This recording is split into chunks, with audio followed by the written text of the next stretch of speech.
Welcome to my YouTube channel. I am Talk Space Nicole.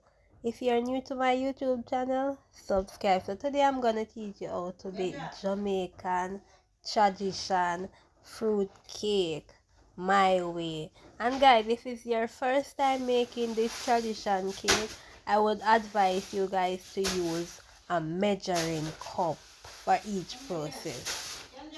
So I'll start off with the soaked fruit that I put together. So I'm gonna put 4 cups in the blender and I'm gonna blend it. So that's the second cup. So I'm gonna blend them, and when I'm blending it smooth, like when you would have make baby food. That's how I'm going to do it. And remember, you wash your fruit before you soak it. You soak it in rum and wine. Some people soak it in wine alone. You do it your way. Guys, let me tell you something. The soaked cherry was busted. I love me some cherry when it's soaking in the wine. So you can use the fruit wine or the red label wine, whichever one you get. So I think the red label wine is more stronger. And the longer you soak your fruit, it's the better for you. You can soak it 7 days. You can soak it up to 5, 1 year, 6 months. It doesn't matter. It not gonna spoil. The stronger it gets. So that's how I'm showing. So I'm going to throw it out of the blender and put it in that container. And listen to me, I now make nothing waste. Me get out the rest, the remaining out of the blender. Nothing now waste because baking is so expensive. Remember, in baking cake, we go by measurement if it's your first time and you want your cake to taste good. While for me, I not always use measuring container, but I decided to purchase my measuring container this time around.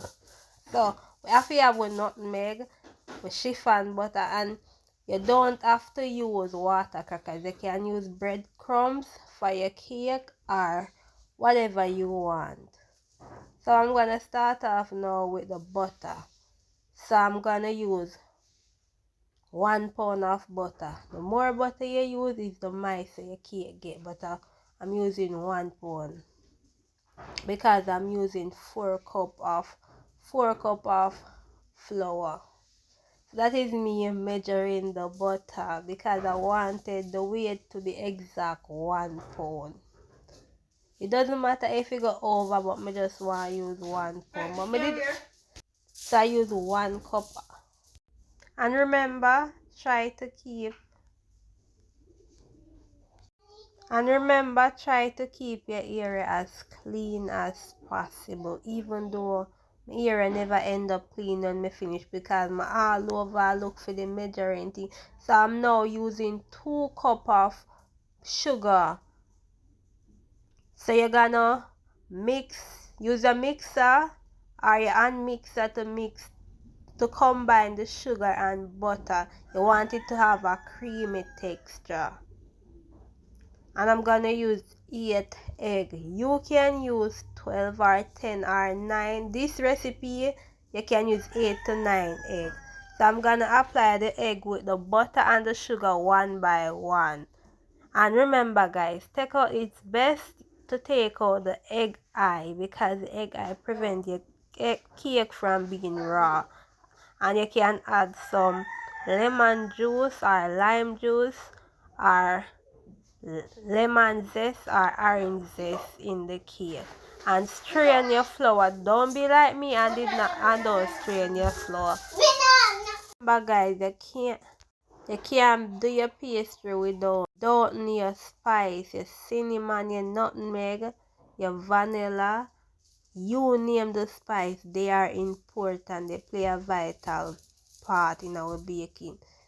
So I'm gonna use 4 teaspoons of browning in these ingredients. Guys, whatever ingredients you don't hear me call and the measurement, I'm gonna put it in the description so you can follow. You see that? The browning through away the so, oh, me did have put everything. The why it get a little stressing at that time, guys. So each time I had a small amount of flour and the fruit mix, and I put a show 1 teaspoon of browning each time because I want everything to combine very good. So that's the end result. And guys, the cake was good. That's me setting the timer on the oven. And the pot that did full of cereal juice.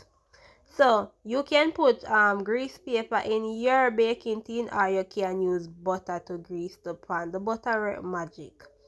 So that's the cake when I throw it out and ready to put it in the oven. And I did have some baked chicken down below, guys, and put a pot of water in the oven.